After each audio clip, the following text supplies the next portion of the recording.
darlings. Day 89, week 13.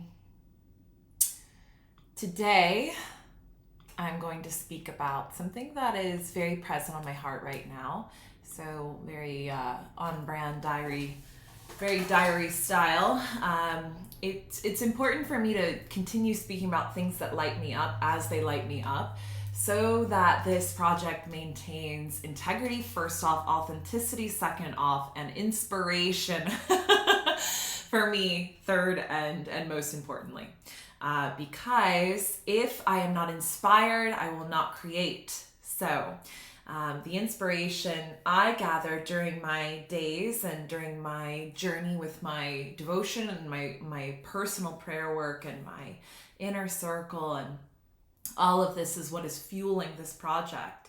And content is being created that will be of service. I know this, the profile series that I've started and how I speak about the transiting gene keys, all of that I know will be of service, and I know will create a beautiful educational library for others to hopefully hear and use and be inspired by for many years to come. And also, the intention and purpose of this project is for me to share my Phoenix journey. And so while I do love sharing these tools and things that I've been practicing for many years, I also want to share what is sharpening my sword right now in the present moment as it's happening and as I'm still gathering. So this has been a prayer on my heart for a while now. A while now, meaning years. It's evolved. So I'm going to speak to you in general. The thing that was on my heart was around the topic of relationship and craving and desiring to see examples and role models of couples in relationships that I genuinely admired and was inspired by. I wanted to see, that I knew the woman was satisfied and happy and inspired, and I knew the man was devoted and lit up and strong and passionate. And I prayed that prayer, like, show me. I have many people in my life that I see so many golden threads of like, oh, I like that, I like that, I like that. I look at their relationships and I feel inspired by them. And I thought of this in terms of, it's often a quote and concept around money. Like, if you are surrounded by broke friends, you're always going to be broke. If you're surrounded by people who are doing things, creating and making money, you're going to find a way to do that too. And so I took that concept and I wanted to apply it to my relationships, because I was having not a lot of success in relationships, and my closest family has so much beauty again and so much learning and lessons, but I felt like I want more inspiration, I want more role models. And so then the thread sort of shifted to the masculine. I want to see devoted, strong, passionate males in love, in deep love and commitment and devotion to their partner and to their family. And since I've prayed that prayer, which is a little bit more recent, maybe a couple months, maybe this year, so like eight months, since I've kind of niched that prayer down to like, okay, maybe couples I'll see as they come in, and I have some around me, as I've mentioned, that are inspiring me. But the masculine has really caught my attention as I've been praying over devotion to my femininity and protection of my femininity and evolution of my femininity, and also discernment. And so understanding the masculine is a deep desire of mine. Understanding a safe masculine, but also a powerful, strong masculine. What does he look like? Where is he? What does he do? How does he operate and move in the world? How will I know when I see it? And I know this is very heady, but you guys know me. I work like this. I'm an investigator, I'm a detective, I'm a student and a teacher. So I will always look for this. And I also know, because I'm spiritual and I have a Cancer moon and Pisces rising, that I'll know it when I feel it. So I'm sure of that. And also, I want to know what it looks like. I want to know. I want to understand. And likely because I will be teaching and guiding in some way, shape or form. I don't know how. So the prayer was, show me what this passionate, strong masculine, as I mentioned earlier, looks like, but kind and loving and devoted. And I've been shown so many masculine that are not in that. It's very awesome, because this is how I've mentioned to you guys very many times. When we pray for something, we are often shown the contrast, and that is a prayer answered. So you pray for strength. Lord, make me strong. God, make me strong. Universe, make me strong. And you are given challenge after challenge after challenge to cultivate strength. And your prayer is being answered. It's so beautiful. It's so beautiful. We have to disillusion ourselves and become mature in our spirituality and in our prayer life, where we understand how prayers get answered. And so since I've been intentionally praying this prayer, I've been shown and met and conversed with many men who I know are not loyal to their wives and are approaching me from a place of not integrity. I'm getting to see what it looks like, what it feels like. My intuition is sharpening. And those times where I'm like, something's off there. I don't know what that was. They said everything right. They have this look. There's the attraction. And then I wait and wait to discern. And time is teaching so quickly. When I see their wife, and then I'm like, wow, you are not the masculine that I'm looking for. You are not the masculine in your true essence.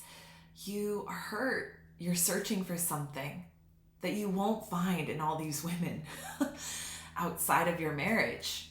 It's just, it's powerful right now. It's empowering for me to make it into a message right now, but it has been very saddening. And I have felt my hope shook and my faith shook. And these men have really shown me so many great lessons. And so much compassion has bloomed in my heart for them and their wives and their families and any other person that's getting mixed up in this pain of this man. I also look back to my previous relationships and can see these threads and how I was the wife in that situation, and all these different women who were wrangled into this hurt person that I was wrangled into as well. And I was learning from that too, and I was discerning from that too, and I was disempowered in a lot of ways. So I know every role almost of that dynamic. And of course, for me, it's not even a test anymore of, as soon as I feel something's off, I'm pumping brakes immediately. And as soon as the question of integrity is on the table, of you are being disloyal, you are not a man of your word, you're not a safe man, I'm out. And so that part is not the test for me. The test for me is still maintaining hope in the masculine, still maintaining hope in my ability to attract that.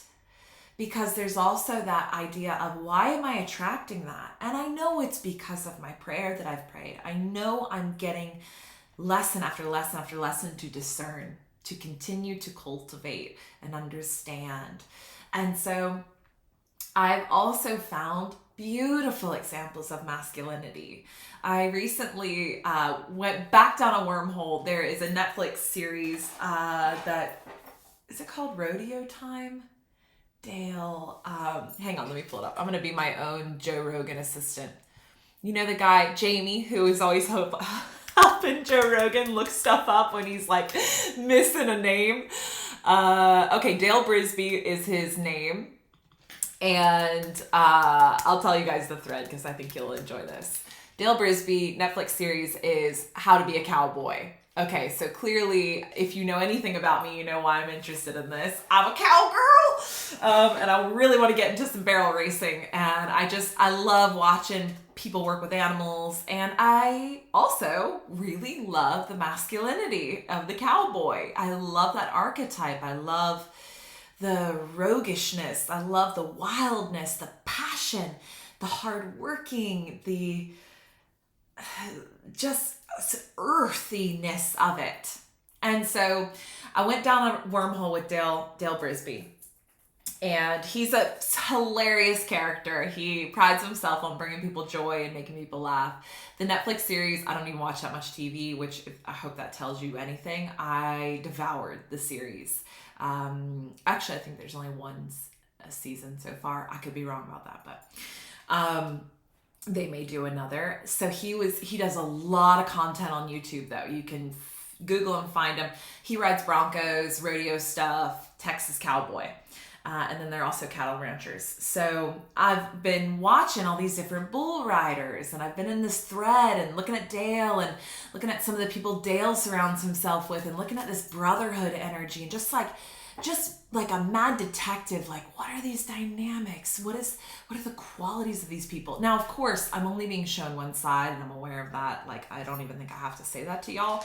I'm aware that I don't know this man's character inside and out, but I am seeing and resonating with something that I want to take note of. So I watched this brilliant podcast he was on, and I have to pull it up too on my phone here. Here we go. Okay, yeah. So it's Dale Brisby being interviewed on Cameron Haynes. They call him Cam. His podcast, which is like Run, Shoot, Lift or something like that. And there's so much testosterone. You can smell it through the screen. It's brilliant. It's perfect. I love it. This interview was so beautiful. They were talking about the passages of life and how important it is to savor and relish the time that we have on this earth and the moments that we have and the time we have. You know, they both talked about losing their father at a younger age, and just there was a heartbeat that really resonated, just love and honesty. I love seeing these two like really grown, powerful, strong men conversing in this way. And I felt like I got to sit in with some of my uncles and brothers and just listen to how they connected. It was such a treat. I wonder if men feel that way when they hear like really empowered women speaking. Like I felt like a treasure, a gift to be able to witness that energy exchange and to feel inspired by it. I felt really inspired. And so they mentioned offhand a book. And I've just also devoured this book in a day. And it's called Wild at Heart. And it's by John Eldridge. And oh my fucking God. Oh my God. I cried, I laughed, I'm like, I can't wait to listen to it again. I'll probably re-listen to it today. I mean, it is a powerful, powerful guide for men and very insightful for women to listen to or to share with your man. And some of the things that John speaks about are laced with beliefs, religion, God. There's the story of Eve and Adam, but then there's the story of the wildness, the passion, the adventure of the masculine, and then the shadows of control that come up in the masculine, the shadows of control that come up in the feminine. He said something so many things so profound. I'll probably share a few nuggets with you. I was taking notes while I listened. He said, masculinity is strength on behalf of others. That is the essence of masculinity. The masculine is here to be strong. Yes, physically. Yes, emotionally. Yes, mentally. They are here to be in their strength and then of service to others. They are literally made and designed to come through. And I remember, it's bringing a lot of emotion up for me, because I've been having a lot of revelations coming up as I'm devouring this book and remembering, and almost like I'm having these experiences, and maybe if they're like from past lives where I've been with men like this, or future lives where I will, or future telling of this life where I will, or it's difficult to explain. And if you get me, you get me. If not, that's okay. It doesn't really matter. But it's bringing so much to the forefront for me, and it makes me think of my past relationship where he quit. And I challenged him to show up better, to do better, to face the depression, to face the addiction, to fight for me, to fight for him. And when he quit, there was something in me that completely forever froze over. Because the feminine, we must be pursued. And we don't demand what is not possible. We demand what is natural. But that doesn't mean it's easy. And we have our roles too, and we have to give as well, and we have to play our role as well. And I'm not saying we don't need to, but I'm focused on this topic right now. And I remember the betrayal. There was like a beyond that person, beyond my person, from the zoomed out masculine and feminine perspective, there was the ultimate wounding there of this passivity and then ultimately quitting.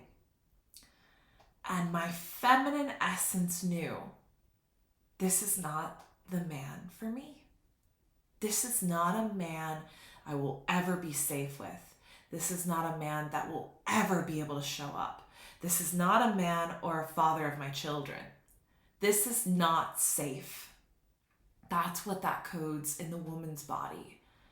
And again, I'm not saying that this is easy. To show up is hard.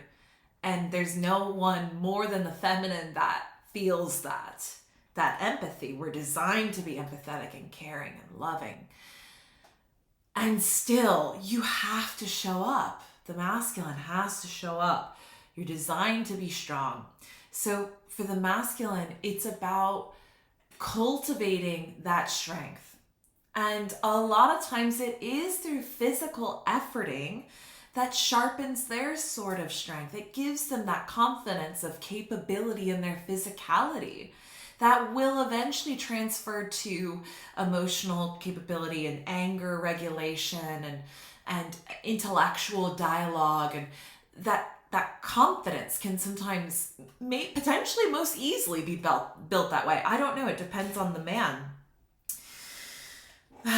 So it's so powerful.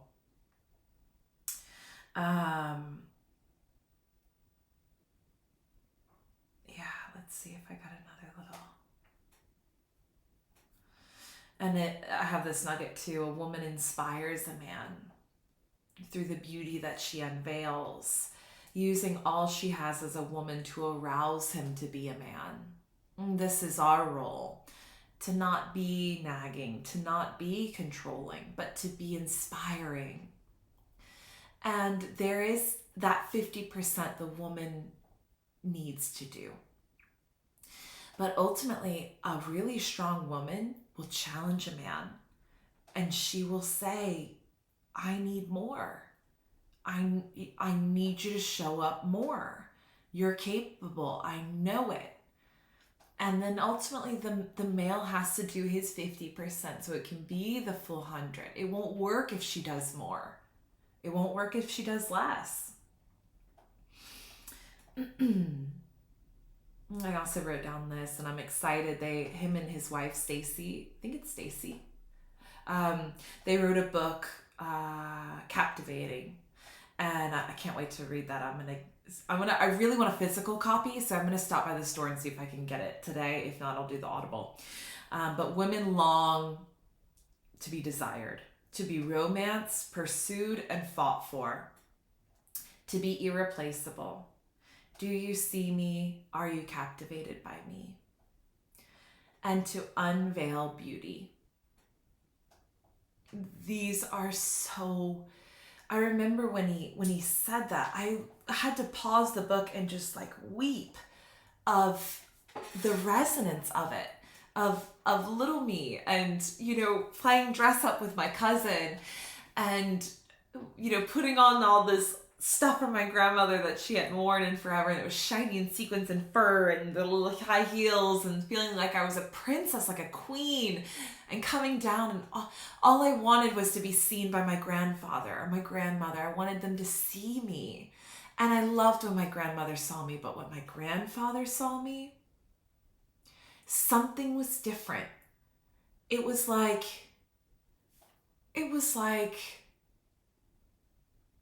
everything in the world was perfect. It felt like I was doing something that was very natural and joyful for me to do, just as an act on its own for myself. But then to share it and be received, to be seen, to be recognized, to be acknowledged, I felt like I could have lifted a car and rode a stallion. You know, it's that love that we can create together. It opens your whole heart. It's so precious. It's so precious. So if you're a parent as well, I think this book would just help you so much capture those moments. Like, those moments I have from my grandfather are so special to me. I didn't have them from not in the same way from my biological father. And so it's so precious to me. I'm so grateful I had them. And I'm so grateful I remember them so that I can have them as a sort of a guidepost now of like, that is how powerful true love and being seen is. So, okay. So I went down a wormhole with John. I went down a wormhole, and I still am with both of them. Wild at Heart, the book by John Eldridge and Cameron Haynes. Whole different vibe. Might not be your cup of tea, but definitely is for me. He's a bow hunter and has a really deep reverence for animals and nature, and is very heavy on training the physical strength of the body, of the masculine, in order to create that confidence and that empowerment. And it's beautiful to see, to watch him have guests on and see them go through this like gauntlet of his daily insanity of physical exertion. It's profound. And to watch these people, most of them are men, feel so proud of themselves. Like, it's just, as a woman, I celebrate that strength. I'm like, yeah, like, what else is possible? You know, keep going. It's just, I love it. I crave it. It's what I'm here to, in a way, worship that, because it's my yang, it's my yang to my yin. So through all of this, I've been recognizing these men are prayers answered.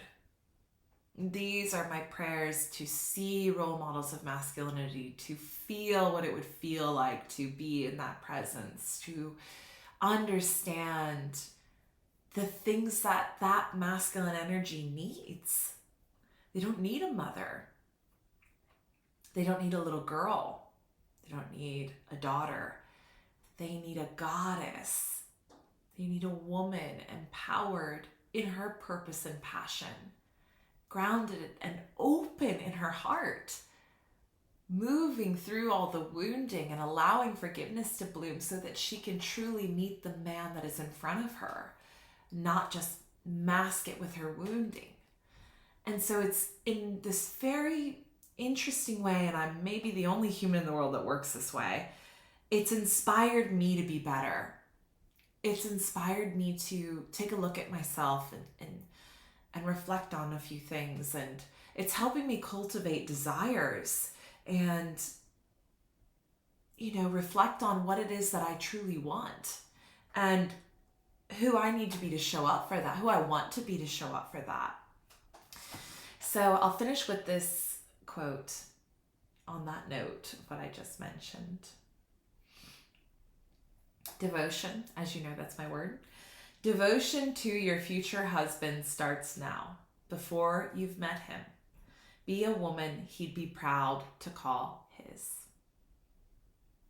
I love you all. Thank you for listening to my reflections in the now as they are coming in, and I'm sure I'll speak more about this, and I'll try to link up everything that I mentioned if you're curious to also go down a little masculine appreciation wormhole or education, especially to the people that watch that are in relationship. I think even more important, also important if you're single and dating and calling these energies in.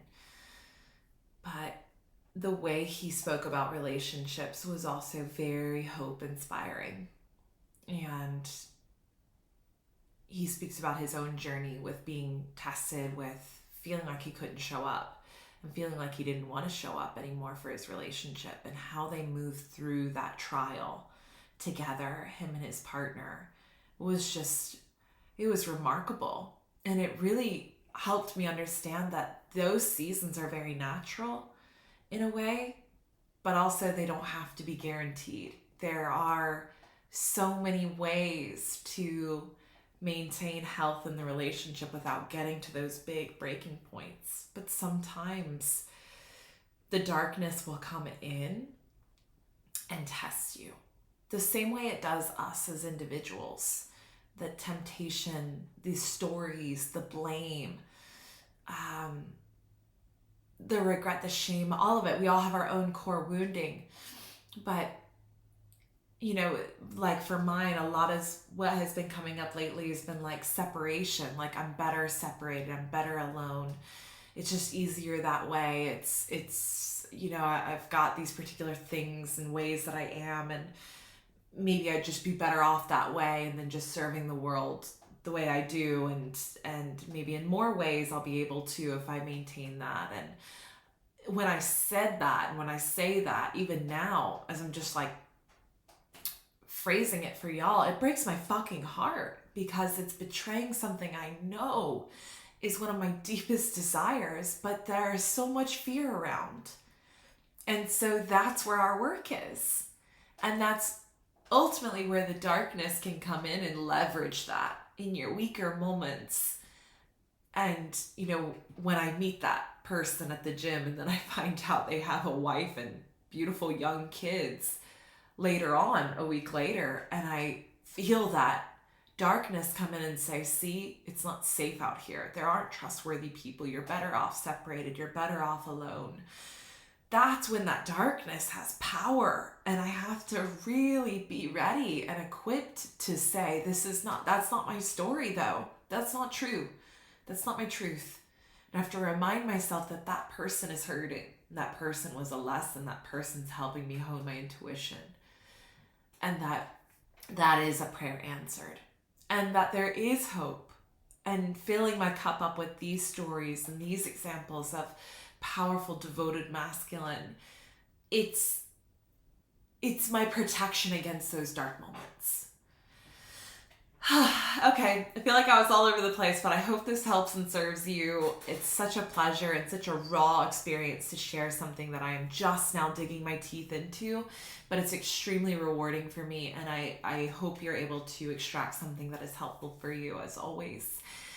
I love you, and I'll see you tomorrow.